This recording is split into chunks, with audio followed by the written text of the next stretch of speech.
Well, greetings and salutations, and welcome once again to the Newsman Weekly podcast. Thanks again to local country music singer Luke Watson for crafting, quite frankly, what has become this show's theme song. Today marks the 12th episode of what has become must-listening throughout North Central Ohio, and in fact, the entire Western Hemisphere. Many thanks to the thousands of you who have joined us on this weird, magical audio journey each and every Tuesday here at Richland Source. To quote a wonderful lyric from the Grateful Dead song, what a long, strange trip it's been already. And that was just waiting for Hiser to get here today. Hey, we have a great show for you again. When we started this podcast, I promised all of you two things. First, I was going to get elected and appointed officials in here to talk about policies, procedures, laws, and decisions they made. Second, I was going to get in just some really cool people to come in here and talk about the things that make them so damn interesting. I got one of those for you coming up today. In just a few minutes, I'm going to be joined by my friend Mark Sebastian Jordan, a local author, playwright, actor, speaker, historian, and journalist. Mark has written a new book, Get Busy Living, Doing Time at Shawshank. It offers behind-the-scenes looks at what it was like to be part of that famous movie, and how his work on that film has impacted the rest of his entire life to this point. I've known Mark for a really long time, and he's one of the most interesting people you'll ever meet. He'll join us in just a few minutes. I am again joined this morning by Zac Hiser, the show's executive producer, who overslept this morning, didn't realize it was Monday morning, and barely made it in time to kick the ghost out of the computer and get it fired up. Good morning, Zac. I did walk in late this morning. Everybody's got to have a bad Monday every now and then. Well, you know, I'm used to bad Mondays, but quite frankly, I always thought it was going to be by the other guy I'm about to introduce. He's coming for me, really. He is. He's coming for your job. Exactly. We are also joined by Knox Page's reporter Grant Ritchey, our videographer, who's actually been able to begin making videos of the show and getting them on YouTube. Congratulations and welcome to you, Richie. Baby steps, you know. So, yeah, hey, thanks for having me again. Yeah. Well, it's like I said, it's in your contract, so as long as that contract's valid, we'll keep having you in. But Thankfully, you were here today to turn the computer on because I don't know anything about anything. They tell me when to talk into the microphone, and that's my knowledge of technology. But all right, keeping in tradition, what did you fine gentlemen do for fun this weekend? And Richie, I'm going to start with you this time because I know you were off the charts in Knox County. Let's see. I mean, Saturday I was literally just like watching college football, and then Sunday was the first week of NFL, so I was just watching my Dallas Cowboys absolutely demolish the Cleveland Browns in Cleveland. So that was a lot of fun. So you didn't leave your apartment is what you're telling me. No, basically Did you not. bathe? Yeah. Did you put on clean clothes? Yeah, I took a shower last night. Well, last night. Well, good. Yeah. Other than that, so tell me you went to like a sports bar on Saturday afternoon to watch college football. Did you just like tossing some cold ones back and enjoying family? Yeah, actually hung out with some friends watching the Michigan Texas game, and that was just it was like hate watching a little bit. So it was a good time. That was the bright spot of the weekend. Yeah. All right, so we've established that Richie is a football fan who wants to be left alone. Hiser, what about you this weekend? I also watched a lot of football this weekend. Watched my kids play soccer, which was nice. Did they win? They one of them won, one of them lost. But you know, it's kids who keep scoring. 6-year-old soccer. Yeah. It doesn't matter. But yeah, that was right before I watched the Browns. I mean, listen, the Browns, one of the best fan bases in the country. It's a beautiful day in Cleveland. The vibes are immaculate. People have been in the Muni lot tailgating since Friday. Donovan Mitchell shows up. He's doing keg bowling with the fans and cornhole. And then, it's just the same shitty product on the field. Yeah, just nothing new for Browns fans. Terrible quarterback, organization. They have a nice year every once in a while, but just nothing to build on. And you don't give any credit to the Cowboys at all? No, I don't. The Cowboys are going to go 12-5 and then lose in the first round of the playoffs. Right. That's fine. Okay. Well, that's all you got, Richie? This is your moment, brother. at least we'll make the playoffs. You've been Yeah, hearing yeah. from Browns fans all summer long because they knew this week was coming up. It was going to be. They were favored. And so this is your chance. Get fired up. Do some angry I mean, fandom all right, yelling. listen here. Let's hear it. We got Tyler Guyan, left tackle, and we got Cooper Beebe, the center. It's the first time he's ever played center in the NFL. I think he was typically a tackle. They got Myles Garrett. I don't think he got a single sack. He got a couple pressures, but Dak Prescott, the highest paid quarterback now in the NFL. I think he's getting paid $60 million per year. A lot of drama in Dallas this season with CD Lamb contracts and Dak Prescott contracts and Micah, but I think we played pretty well. Like I said, a lot of the national media had the Browns favored. And that they were favored by I think 2.5, 3 points, and that's all I was hearing. Just wait, and Dallas took care of business. And hey, you're stuck with Deshaun Watson, $140 million dead cap if you get rid of him next year. So good luck in Cleveland. No quarterback in Cleveland. What else is new? I mean, what? Joe Flacco. Yeah. So, but let me make sure I understand this. Though. I opened the door for Ritchey to trash talk Cleveland Browns fans, and the first words out of his mouth are about some new center named Cooper Beebe. That's what you led with? I mean, I was just hearing the defense pressure. The defense is going to get to Dak, and I feel like we held up pretty well against them. So, we are gonna work on your smack talk though, because the proper way to have said that is you look at Hiser on the other side of the room, and you would say something like, "Did Myles Garrett even play?" That's how you smack talk. It's not, Cooper Beebe is the first time he's played center. And no, man, you go for the jugular. You reach out, you grab Hiser, and you just shake him. You do. All right, we'll work on that. Maybe next time. All right. Well, while you guys are off watching football and having fun, I watched football Friday night. I covered the Lexington at Clearfork game. Lexington. Down in Belleville in the rain. I'd like to thank the gods for deciding to send rain upon me in the third week of high school football season. Clearfork won that game 28-3. Wow. They were both 0-2 coming in, so somebody had to win. But got that done Saturday. Did watch some football. Realized quickly that Michigan, without Connor Stallions, when they don't know what the other team is actually going to be running, isn't nearly as effective. But then on Saturday night, went out to the State Highway Patrol OBI checkpoint on Trimble Road, north of US 30. They were out there from 8 to 10. They actually stopped about 10 till 10, so it wasn't quite 2 hours. 256 cars came through, not a single intoxicated person. Now, with a checkpoint, did they just stop everybody? Everybody that comes through gets stopped. They don't, I saw people on social media saying, well, they're demanding licenses, and it's like, it's like Nazi Germany checking your papers and things like that. I didn't see anybody even ask for a driver's license. You pull up, you stop. The trooper, there's also some Mansfield police officers out there, say, hey, how's it going? They engage in a couple minutes conversation. They're just looking to see if you look like you might be under the influence of something, whether it's alcohol or drugs. If not, they hand you a card that explains all the reasons they're out there tonight, and on you go. Can you explain why you announce it beforehand? I guess because some people were kind of confused by that. Well, the courts, both federal and state, have held that if you're going to do this kind of a checkpoint, it has to be announced in advance. I think it was on Monday or Tuesday, the State Patrol sent out announcements saying, yeah, we're doing checkpoints this weekend. On Friday, the local patrol post put out an announcement that said, yep, we're doing it in Mansfield, and we're doing it on Saturday evening. And on Saturday morning, they put out the word, we're doing it in Mansfield, we're doing it Saturday evening, and we're doing it on Trimble Road.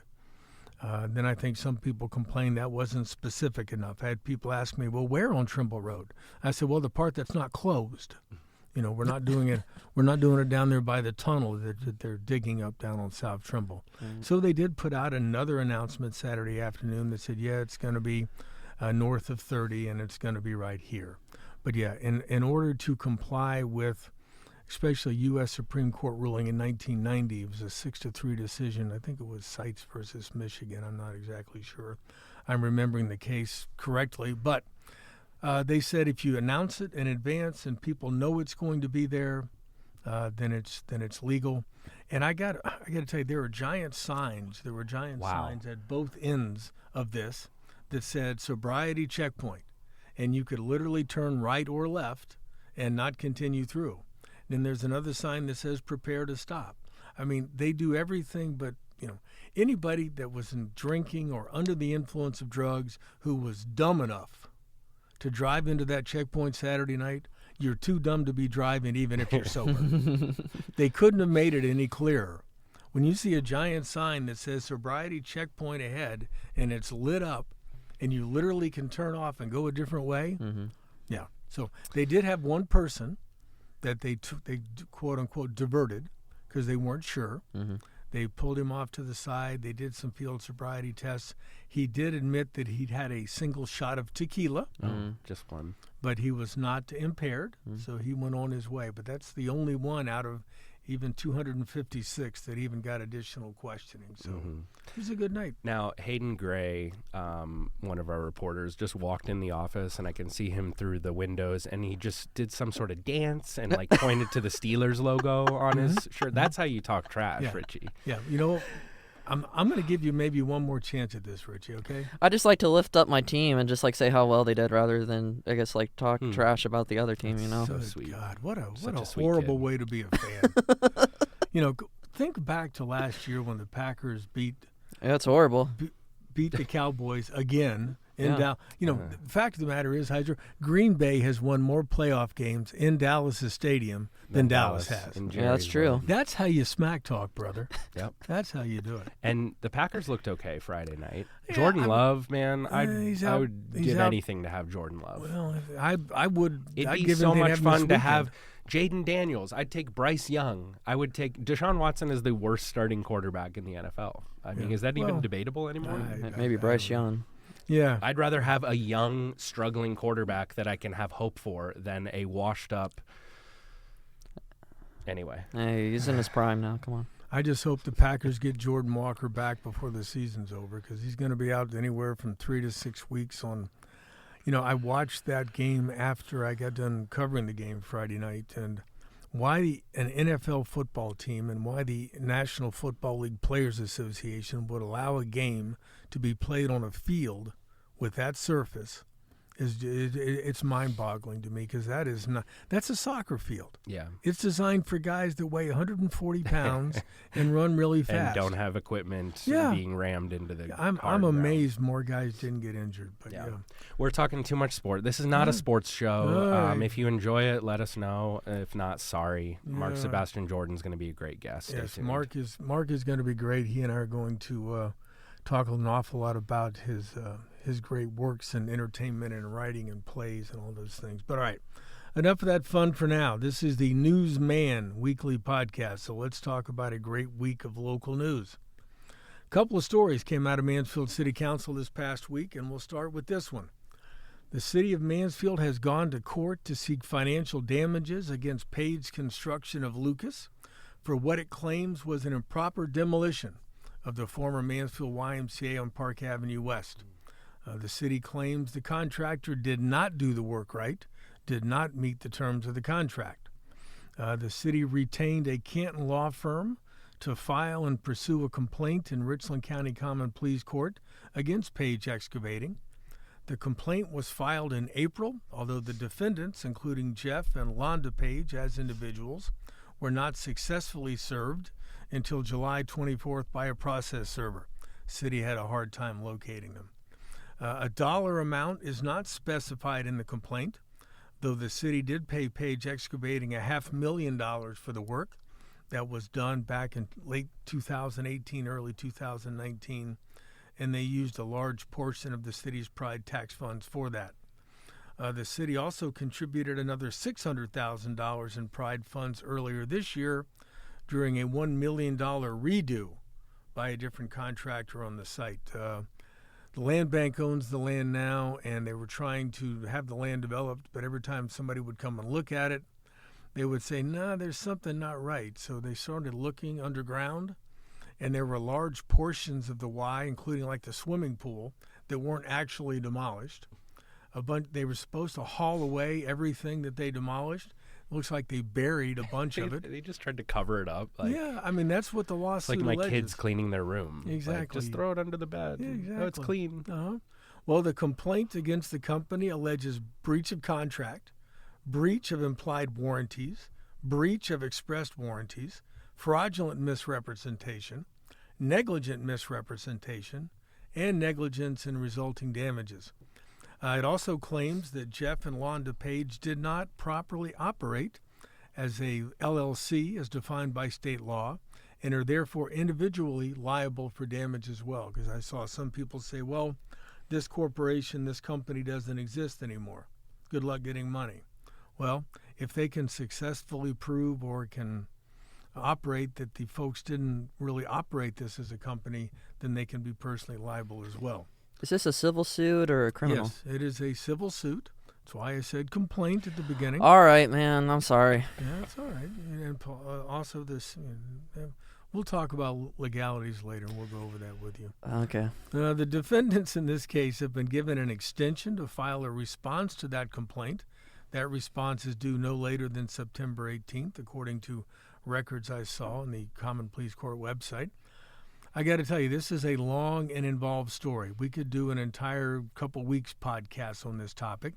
I encourage everyone to visit the Richland Source website and read my coverage of this story, which began way back in the spring when they started redigging up the former YMCA website. I do have two questions real quick. Go ahead. One, will the folks that made this hire, I mean, there's a lot of excavating. Did they not do their diligence with like making the hire? And then number two, if the city does get the money back, will that be put back into the Pride Fund, and will they be able to use it for something else? Let's take the first question first. The city inspected the work, but as they claim in the lawsuit or the complaint, they allege that Page Excavating did an awful lot of work in the evenings and on weekends to make it more difficult for the city to inspect as the work was being done. At that time, I don't know that most of the construction contracts you see today or demolition contracts you see today also have some sort of contract for someone outside to inspect to make sure the work is done properly. In this case, I think the city tried to do it itself. Obviously, didn't do a very good job or didn't do a sufficient enough job because the work was not done. Any money that the city would get back, I would imagine, would go back into the Pride Fund. I don't know the legalities of that. I don't know if this case will ever go to trial. I know that the law director, Raleigh Harper, at City Council last week expressed hopes that there would be some kind of a settlement. Page Excavating and the Pages have retained a Columbus law firm to represent them. I did call that law firm last week when I was reporting on the story. I got one of the attorneys named, and I think his quote was, "I don't know if I'm authorized to speak on this." So there you have that part of it. He didn't speak, and I quoted him saying, "I don't know if I'm authorized to speak." So Go check out that story. That's all right, and that story will be ongoing. Secondly, out of City Council, as it turns out, speed bumps did work in terms of slowing down traffic on the Miracle Mile portion of Park Avenue West. It was a far quieter summer this year on the Miracle Mile, likely due to the installation of those weekend speed bumps on that part of Park Avenue. Safety Service Director Keith Porch, who was just a guest on our show the last couple of weeks, told City Council on Tuesday evening that accidents, reported incidents, calls for service, car stops, and citations were all down markedly from June 21st to August 22nd compared to previous summers.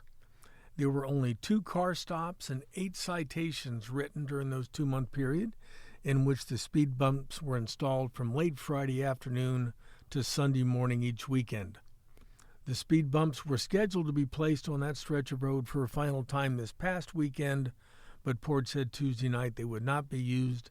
And when I was coming home from the OBI checkpoint on Saturday evening, Trimble Road's closed, so I did go down Park Avenue. There was a crowd parked along the edge. I did see a couple of cars that seemed to be perhaps operating at a higher rate of speed than is legally prescribed.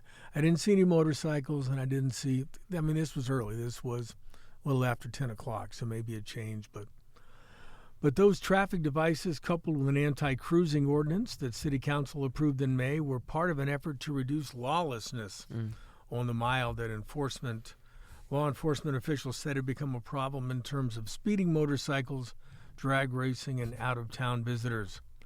So, Richie, you keep down there in Knox County. Don't come up here raising hell on the Miracle Mile. Yeah, I won't bring out my little dirt bike. And, I can't like to see that, actually. doing some wheelies, yeah. I'm suddenly picturing Richie on a little Honda 70, like, damn, that's my bad impersonation. Maybe we could do a membership ask if we get to a certain amount. Yeah, if we get Richie to do a wheelie over top of us. You know, the speed bumps will be bigger than your little bike. Anyway, during 21, 22, and 23, Mansfield police averaged about 600 police reports annually from the targeted section of that road. That's about 50 a month. So far in 2024, there have been 143 reports through the end of August, an average of 18 per month. So whether you liked it, whether you didn't, whether you took your action and your fund to other roads, which some people on social media said they did this year, the Miracle Mile was a quieter place. Yeah. Do you think, will they consider keeping, I mean, they've taken them down, but, I mean, will they probably do it again next summer since it was successful in terms of, reports going down? I think they'll do something. Like I said, social media lost its mind all summer long about the bumps. Many people still oppose it. It seemed clear in listening to Keith that Mayor Jodie Perry and her administration and him heard the complaints. I'm not sure what happens on the mile next year. Maybe a different kind of engineering fix. I mean, this came at kind of the last minute to throw these up. Put a roundabout in there. Ooh, how about a roundabout with speed bumps? Wow. Now that would be How fun. about two roundabouts? I like it. A double roundabout. Just get rid of that light by metronome. Right. Yeah. And then the next light down. They put another roundabout in there. City engineer Bob Bianchi wants to put a roundabout at that intersection of Trimble Road and, is it Trimble? Trimble and Park Avenue, yeah. right? Yeah. He would like to put a roundabout there, but makes sense. They're going to be redoing all those lights instead and see if they can reduce accidents there. Hey, speaking of Mayor Perry, she is looking for suggestions on how to allocate the city's final $2 million plus in American Rescue Plan Act funds. Now, Richie, there are some caveats, so don't just go to the mayor's office with your hand out. They can't put a swimming pool in anywhere? No, there's no Dang. swimming pool. And I'm going to explain why, so listen up. All right. First, the money can't be spent on just anything, since most of the remaining federal dollars are considered regular ARPA and have more restrictions attached in terms of how the funds can be expended. In 21 and 22, the city got a total of $20.8 million in ARPA funds, half of which was considered revenue replacement ARPA, which allows broader uses to help restore government services to pre-pandemic levels. Secondly, and Richie, this is why your pool's not going to happen, perhaps even more importantly, the clock is ticking. All projects funded by ARPA must be appropriated by the end of 2024. When I say that, that means there's got to be a signed contract. You got to say, okay, this is how we're spending the money. And then all projects must be completed by the end of 2026. So that means the remaining ARPA money will not be used for a new city swimming pool in Mansfield. Even though Jodie told me, I wish we had more time. I'd love to be able to put that money toward that project. She still has plans to build a new pool, but this isn't going to work. And she did say we've got to make some decisions very, very quickly. So if you've got some ideas, Richie, Zach, let Perry or your city council person know, and let's see what they can do. And will you be doing some more digging into following ARPA and what's going to be used with that money? And I mean, I've done reporting all along on ARPA, but yeah, probably when 2024 ends, we'll do a deeper dive into how the city and the county expended it, because there's still money to be used out there. Shouting out Dylan Carr, our Ashland reporter, if you're an Ashland County listener or work or have kids in those school districts, he's doing a follow the ARPA Money series over on ashlandsource.com. Yep, Dylan, I've seen at least one of those that he's done so far, and it is great reporting and great work by Dylan. So, all right, guys, unless you got something else, that's going to be enough for now. Let's take a break.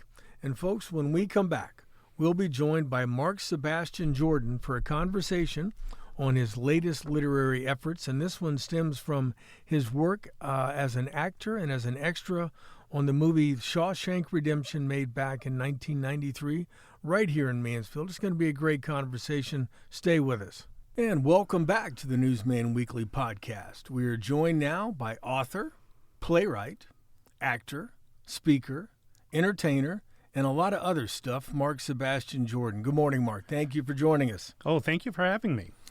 All right, let's start with some basic biographical information for the three people out there who don't know anything about Mark Jordan. Now, you grew up in Shelby, I believe, in the 1970s and 80s. Yeah.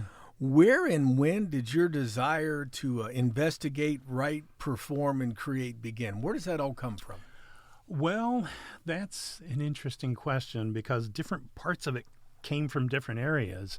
I know that part of it is an interest in music, which comes from having a musical family. You know, my father played bluegrass instruments. My mother was into country and Elvis. My brothers were into the Beatles and stuff like that. So I grew up in an atmosphere where everyone was playing music and getting into creative stuff like that. So, of course, that drew me to the musical part of my existence, which continues today.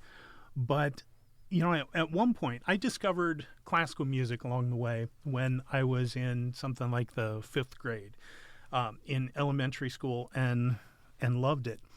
And for a while, I thought about becoming a professional musician, but I discovered that I actually don't like practicing very much. And instead of practicing, I would find myself writing, because that's just, you know, what I did. You know, I enjoyed writing little creative projects at school and such. And eventually, a little later on in my teenage years, it was kind of oh, yeah, I guess this is actually kind of my thing. Music's my passion, but writing is what I do. I finally realized that I was a writer when I started having times when I couldn't get to sleep because the words were coming to me and they would not let me go to sleep until I got up and wrote them down. It was also around that time that I first appeared in a play.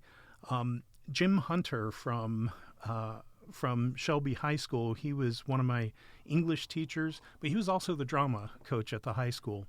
And one day he came up to me in English class and he said, "You're a character. You ought to be on stage." See, I had a teacher say, "You're a character. You should be in jail." But that, you know, I guess theater was a better way to go for you. Well, it worked. It worked. Turns out that I really enjoyed that and had a knack for presenting stories in that way, and that sure helped set me up for what I do.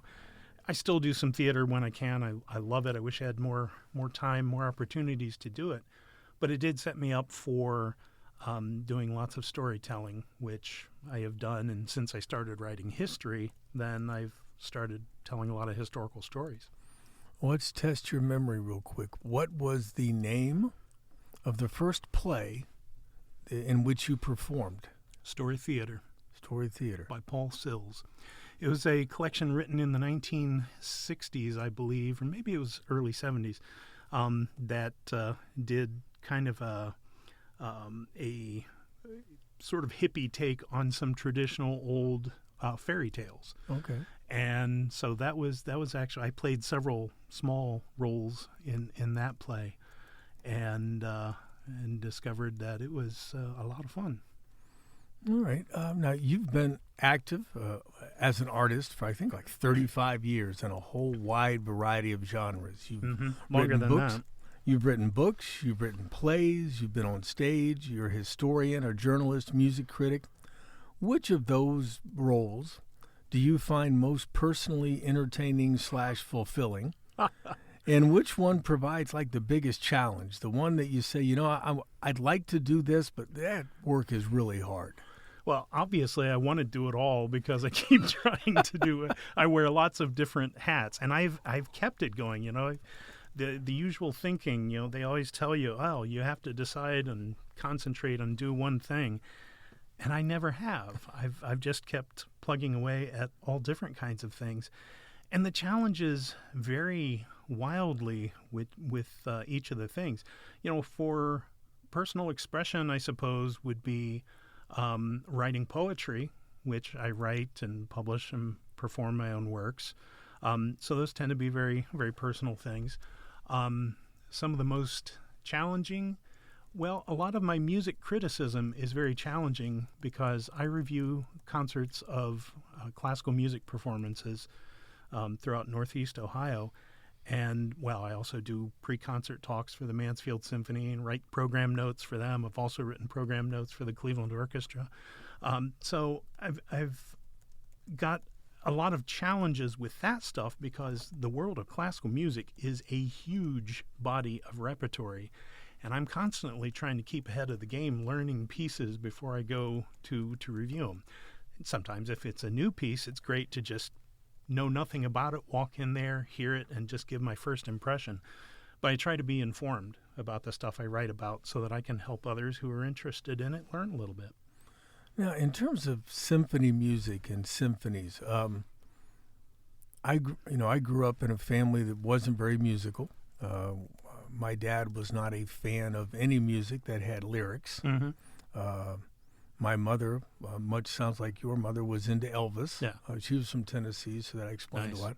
My sister was she's 5 years older than me, she's into pop music. Mm-hmm. I was into all kinds of music, but I'll be honest, I don't know the first thing about symphony music. So where did you gain knowledge, enough knowledge to go to Cleveland and review the Cleveland Symphony Orchestra with any degree of certainty about what it is you're writing about? Where did that come from?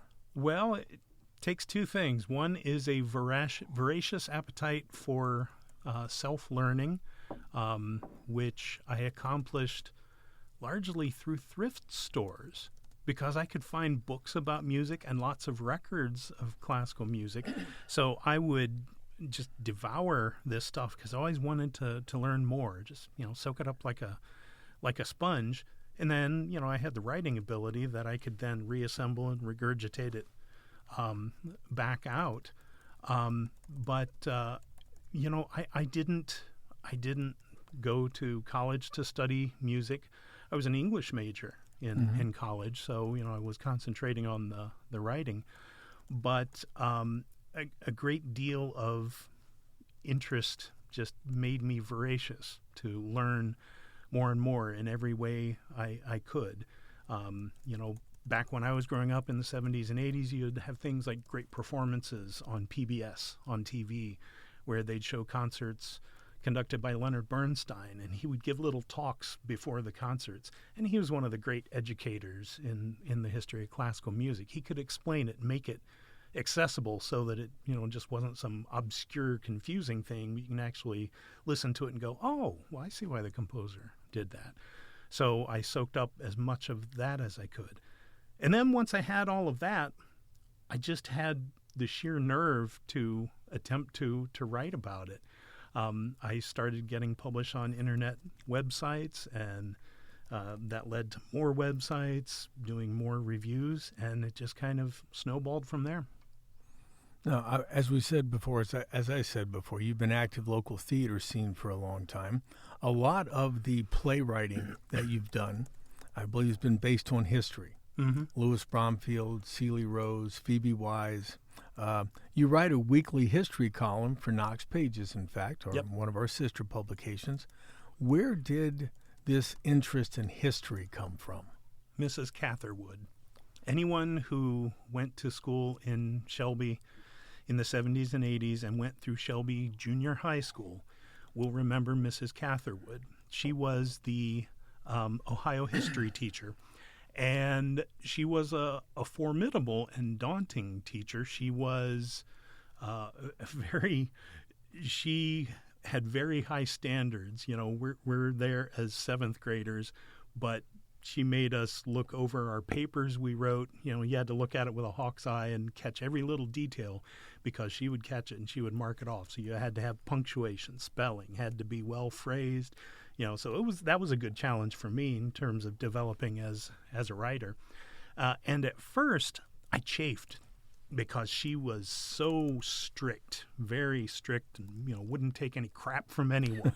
She could be harsh in class, but she had a real passion for what she taught. She wasn't just teaching dates and vocabulary terms and things like that. She taught the stories of Ohio history and made it matter to you. I'll never forget one thing that she did, which probably no teacher would be allowed to do today. She would read to us from Alan Eckert's The Frontiersman, the whole passage about the torture, the burning at the stake of Colonel Crawford, which is local history and amazing, fascinating stuff. And she would read that, present it to us in class, which, you know, utterly fascinated me. Yeah, you certainly couldn't do that today.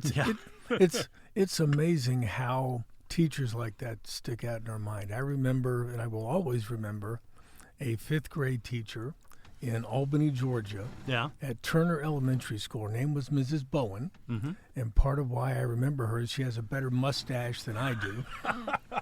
But she would have us go up to the board to diagram sentences. Oh, yeah. Wow. Remember the old days where you would put like chalk and 4 different things, and then they would draw like lines across the board, and then she'd have a sentence, and okay, Carl, go to the board. I want you to diagram this sentence. I need marked nouns, verbs, adverbs, you know, conjunctions. Yeah. And if you did it wrong, she might give you 1 second chance. If you did it wrong again, she's likely to throw an eraser at you. If you did it wrong again, it might be chalk. Yeah. I mean, I learned at a young age that understanding terms of speech is not a bad thing. Yeah. Well, lest you get an eraser chucked at your head. So that's amazing. All right, so let's talk about the new book.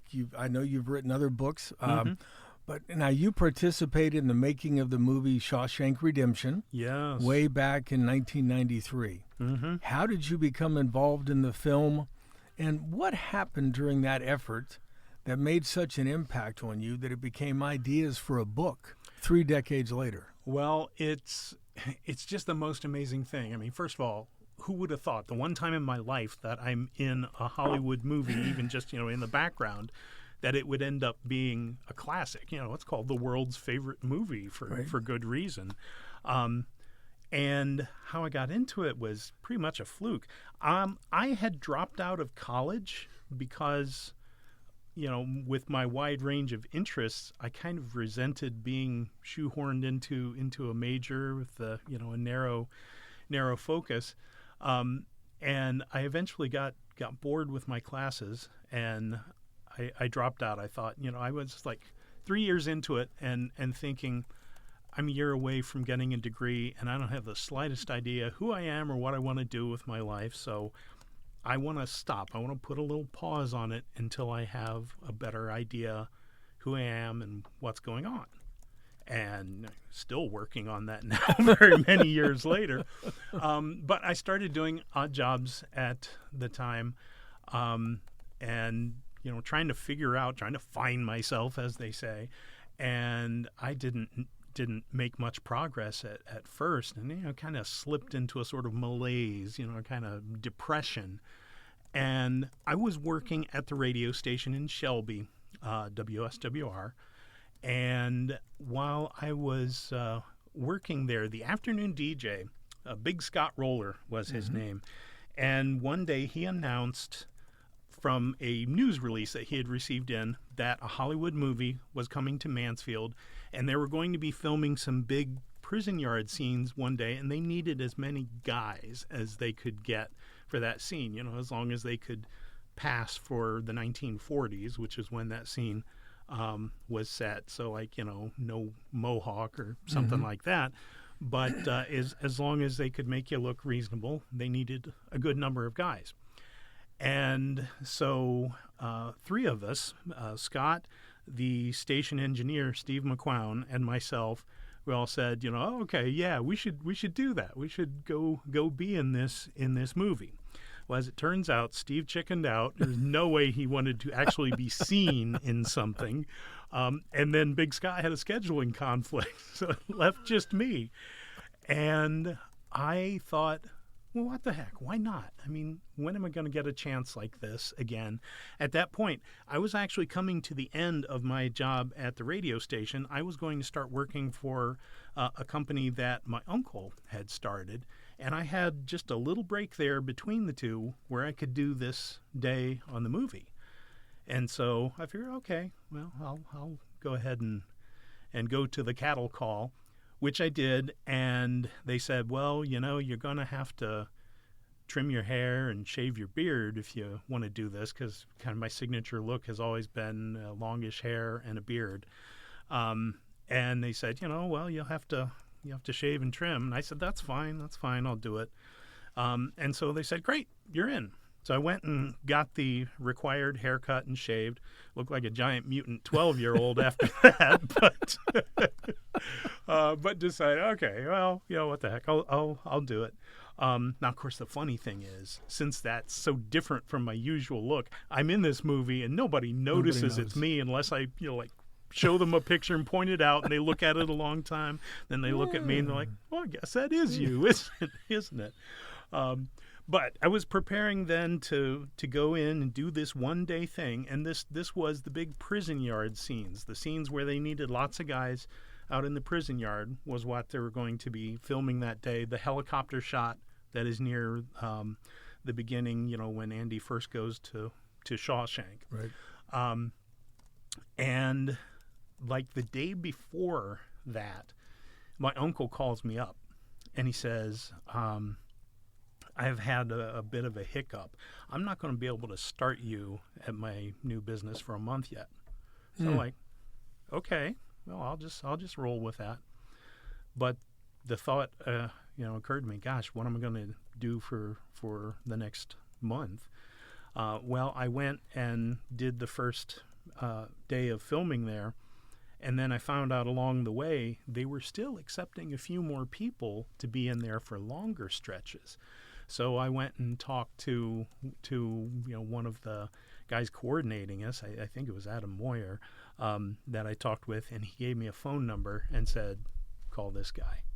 I called that guy, and he said, sure, yeah, we can go ahead and use you for maybe a month or so. So I'm like, all right.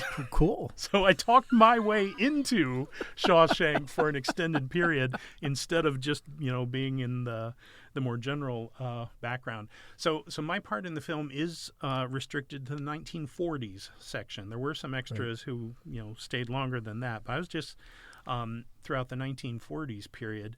And I can be seen clearly in at least 3 places and, more in the background in other places. Now, when they were doing that filming, the scenes that you were in or the various places you were, how close were you to the principals in the film, Morgan Freeman and folks like that? It varied a lot because, they were always moving us around to different positions. But between takes, ended up being close to Morgan Freeman a lot because he would very often make a beeline for the extras. Because there's one thing I realized very quickly about Morgan Freeman. This is a guy who is on. He is performing the entire time that he is awake. And that's what he lives for. That's what he does. He's he may occasionally sit down and have a solitary conversation with someone, but most of the time he's looking for a group of people that he can chat with, start telling stories, start telling jokes. He just loved doing that. So he would often come over to us and start talking to us. We were told, don't try to impose yourself on the actors, but if they come over and talk to you, that's fine. You can do that as long as they want to. And I realized an interesting thing about Morgan Freeman in particular is that he had this way of, when he was talking to you, of making such eye contact and really listening to what you're saying that you felt like the focus was on you in this conversation. But after the conversation was done, you'd think back to it and you couldn't actually remember saying much of anything. It was mostly him, but he made you feel heard just in the way he listened. It's interesting. When I covered the 30th anniversary celebration on the Saturday evening or late Saturday afternoon, when they had kind of the principals there, including Frank Darabont, they were asking Frank Darabont the difference in his direction of various members of the cast and what each required. And Frank told the difference between Timothy Robbins and Morgan Freeman. He said before a scene, he said Tim Robbins wanted to know everything. He wanted to discuss everything. What's my motivation for this? What is my character thinking here when you wrote this part of the screenplay? Kind of really talk me through this. He goes, so I learned that's the way maybe I should do this. He goes, so I started doing that one day with Morgan Freeman. He goes, and I'm looking at him, and his eyes are kind of glazing over, and I finally stopped in the middle of a sentence, and I said, Morgan, you really don't want this, do you? He goes, no. Tell me when to speak and when to shut up, and let's just do this. Exactly. Well, I got a story about this. The way I mentioned that they were always moving us around. When we were filming some of the scenes, the mess hall scenes, all the mess hall scenes in the movie, we filmed in that room over the period of a couple of days. And when you consider that the mess hall scenes, none of them are very long, like a minute, 2 minutes at most. But it took us 2 or 3 days in that room of intensive filming because scenes where they're cutting the camera back and forth, looking, getting people's expressions, that's a new take. Each time they have to move that camera. And Frank Darabont, the director, was still at that point going for a lot of retakes. He wanted it to be perfect. It was a labor of love for him. So he was willing to put everyone through quite a lot of labor to get it an awful lot as, back as to good one. as possible. Oh, back yeah. to one. Oh, yeah. Lots of that. Well, they moved us around. At one point, they had just said, okay, right now just go sit wherever. And I sat down, and I was not in the corner table in the room. This was filmed in the Central Guard room in the Ohio State Reformatory. I was sitting like the next table back, and then one of the assistants came over and stood next to the table right next to me, and he called back over to Frank and said, "Is this the one, Frank?" Frank said, "Yeah, that's it." And so he knocked on the table and said, "Okay, you guys go move somewhere else. We're going to have the actors here." So I realized, oh my gosh, I'm going to have a ringside seat for one of the scenes here. And so I was excited about that. Well, it turned out to be the scene right after Andy gets out of solitary confinement, and he and Red have that conversation about how hope is a dangerous thing. Mm-hmm. Wow, this is an intense scene. And they're repeating it time and time again. So, I got to really be an eyewitness to the scene. And that's where I started seeing the difference between Tim Robbins and Morgan Freeman. Morgan Freeman, even there with this serious scene that they're filming between takes, he's cracking jokes, dirty jokes. Sometimes he's cracking these jokes up to the moment they hit the little clapboard, sometimes even a few seconds beyond that before, he'd pause and look at Frank, and Frank would say action, and then boom, just like that. He is stone cold in character. It was a breathtaking thing to witness. He could go from laughing about something, and just seconds later, he is intensely serious and concentrated. And as we reshot those scenes, each and every time, he was word for word precise. The same phrasing, the same pauses, never different. But each time, he sounded absolutely alive and into it. This guy wouldn't just phone it in if his life depended on it. Now, Tim Robbins, on the other hand, like you're saying, he is a method actor. He can't turn it on and off like Morgan can. We quickly learned on set that our odds of having a conversation with Morgan Freeman were pretty high because he's always, coming over and talking to the extras. Tim Robbins, very rarely, because he was Andy Dufresne 24/7. I did end up chatting with him one time. He talked with a few of us extras, and we talked about some of his other movies and such. But it was weird because to this day, I don't feel like I ever actually talked to Timothy Robbins. I talked with Andy Dufresne about Timothy Robbins' movies, but didn't really talk with Timothy Robbins. He was nowhere to be seen. And as we would reshoot this scene in the mess hall, he never said his lines the same way twice.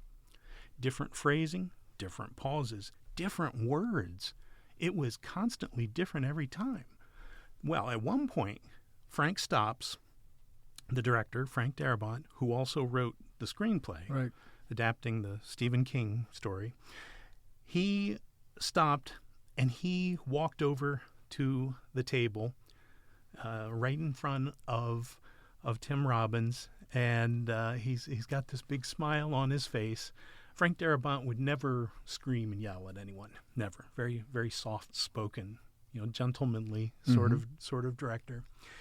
And he came over with this big smile, and he said, "Tim, it would be nice if you could stick a little closer to the script as we repeat these scenes." And Tim looked horrified that he was being put on the spot right there in front of everyone. Now, granted, only those of us close to them could hear this softly spoken conversation, but he is right there, in front of everyone, being called out by the director. And he kind of stumbled through his response. He said, "Well, I that's just how I do it. I'm trying to, find new shades of meaning by digging into it and reinventing it each time." And Frank said, that's nice, but it would be great if you could actually use the words that I wrote. That would help us a lot in the editing process later on. So just, see what you could do. Well, it's funny because one of the stories Darabont told that night was about Clarence Brown, the guy who played Hadley. And there's a scene where I believe it's after the one actor, Hadley has shot him or whatever, and he's walking across the yard, and Brown told the story. He's like, "You know what?" He says, "I decided I'm going to throw something into this. I'm walking across the yard." I said, "I dropped my hands down, and I'm power walking." And they're doing this scene, and we get done with it. Darabont says, "Cut." He says, and then he called me over, and he says, "Hey, listen. You know that part where you're like monkey walking?" He goes, yeah. Do you like that?" He goes, "No. Don't do that again." It very much sounds like Frank. He goes, "I appreciate you thinking about adding something, but no, don't do that again." It was great. I've helped out at the various Shawshank anniversaries we did over the years. And not this last one, but the previous one, which would have been, the 25th, back pre-COVID. I was told to go out back behind the reformatory and find Frank when he and his wife were going to drop by. They had done the event where they talked the night before, but he hadn't actually been back inside the prison since he filmed the movie there.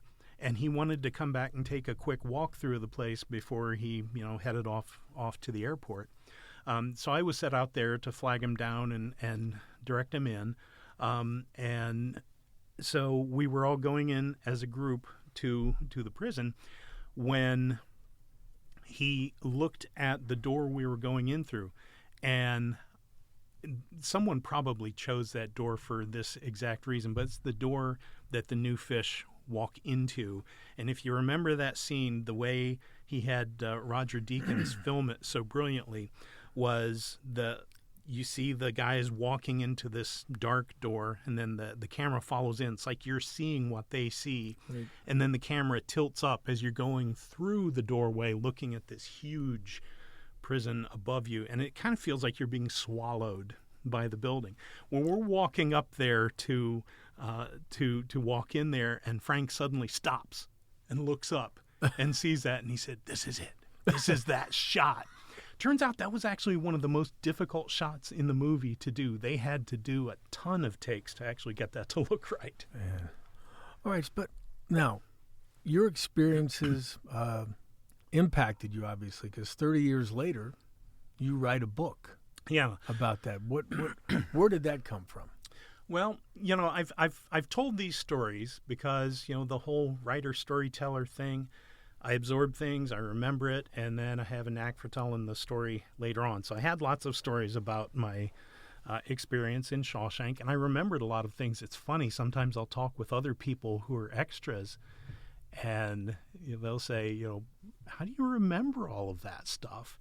And, to be sure, after 30 years, it's tough on some of the details. I had to cross-reference some stuff with other people to make sure I was remembering everything right.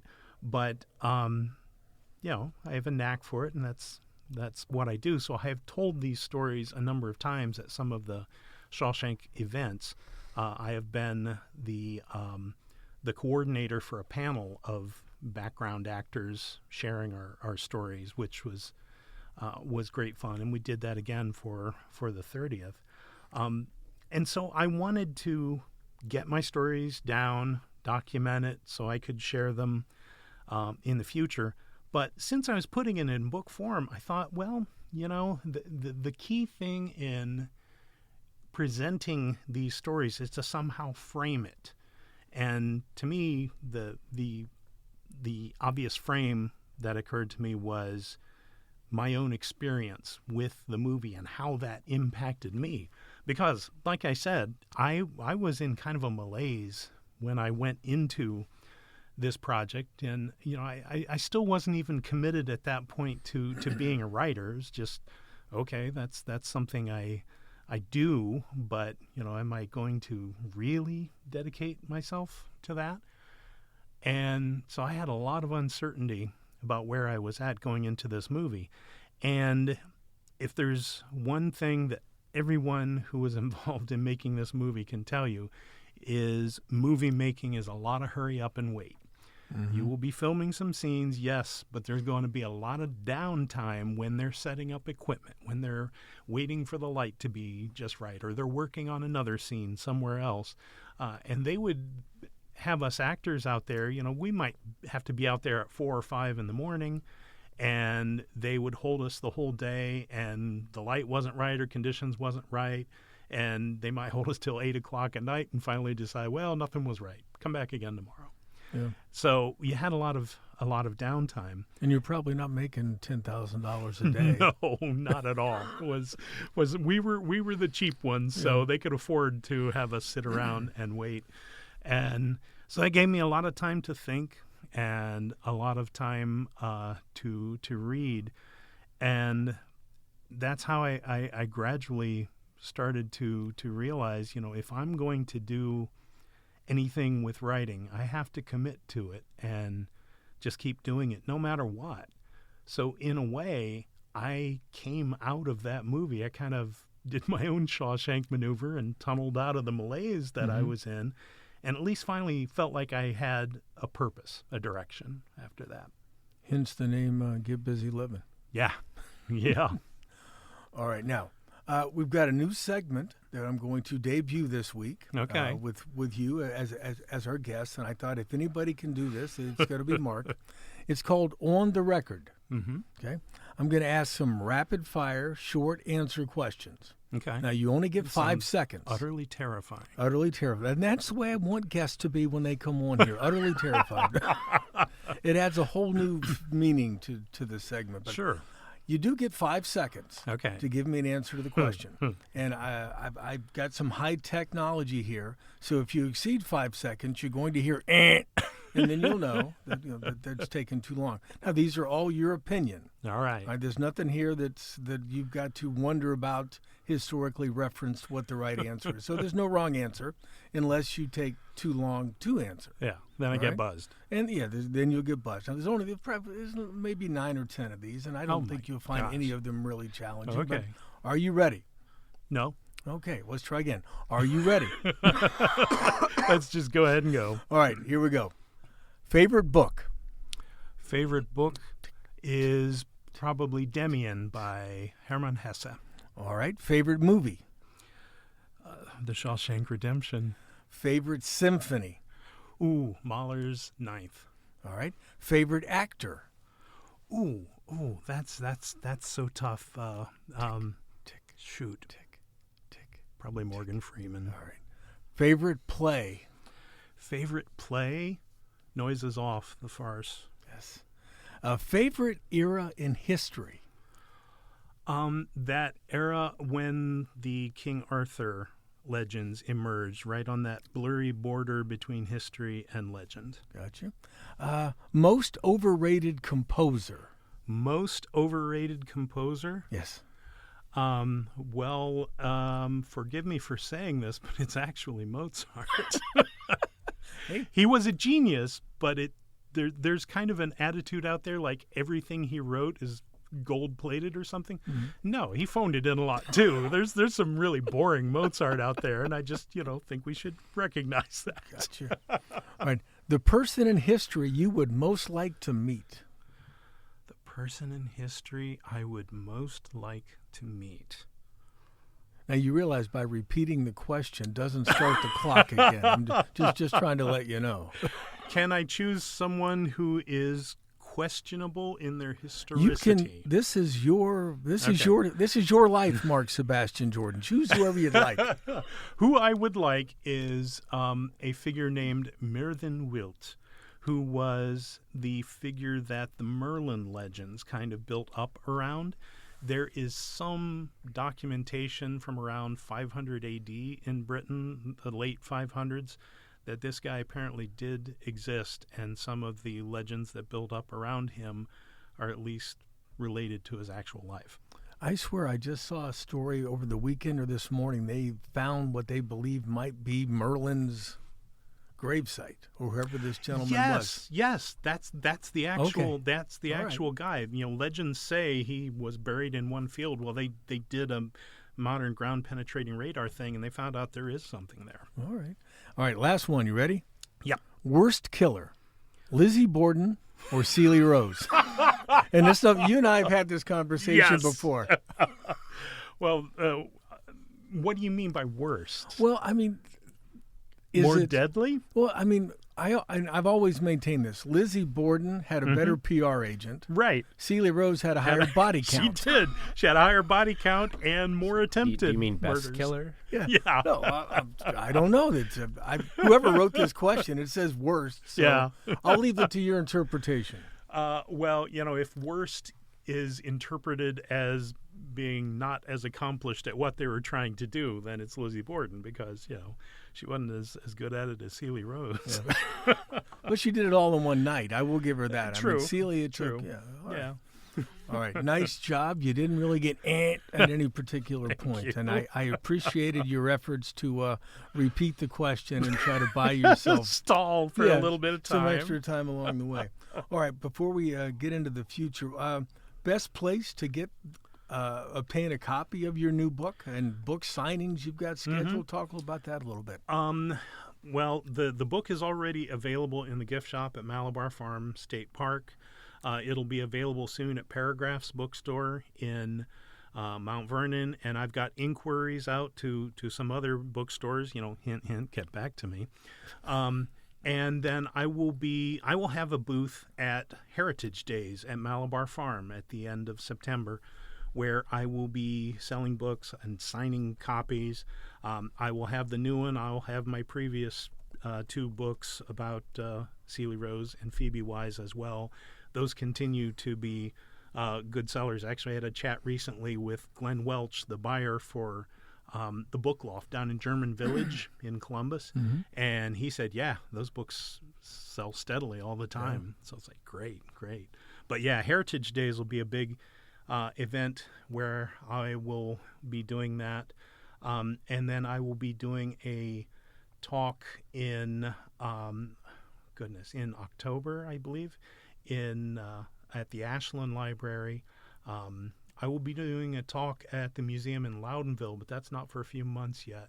I'll be doing a talk in Rocky River about Phoebe Wise. Or no, I talked about her already. I'll be talking about Celia up at Rocky River also in October. So, look me up on Facebook. I will post all these events as they take shape. And we talked a little bit before we actually got started with the podcast today, but what's your What's next on your agenda? What projects are you planning to undertake next? I just sent in a proposal to the History Press for another historical true crime case, which will be about the Maplehurst murder, as it's known, which was the death of Miranda Bricker, which took place in 1905. She was a maid who worked at the Maplehurst Mansion, which was owned by an industrialist who lived in Mount Vernon at the time. And one night when she was coming home to the mansion, where she actually had an apartment, she lived there, she was attacked and had a tremendous fight with her attacker. They fought all the way across the lawn of the mansion. And some of the neighbors who lived around there heard something that was going on, but it just happened to be a pitch black night that night. No one could see. They called out trying to figure out what was going on, but they were afraid to actually go over there because, it sounded, is it an attack or is it just some drunks carrying on? Couldn't really tell. And the following morning, her body was found. So it remains an unsolved case.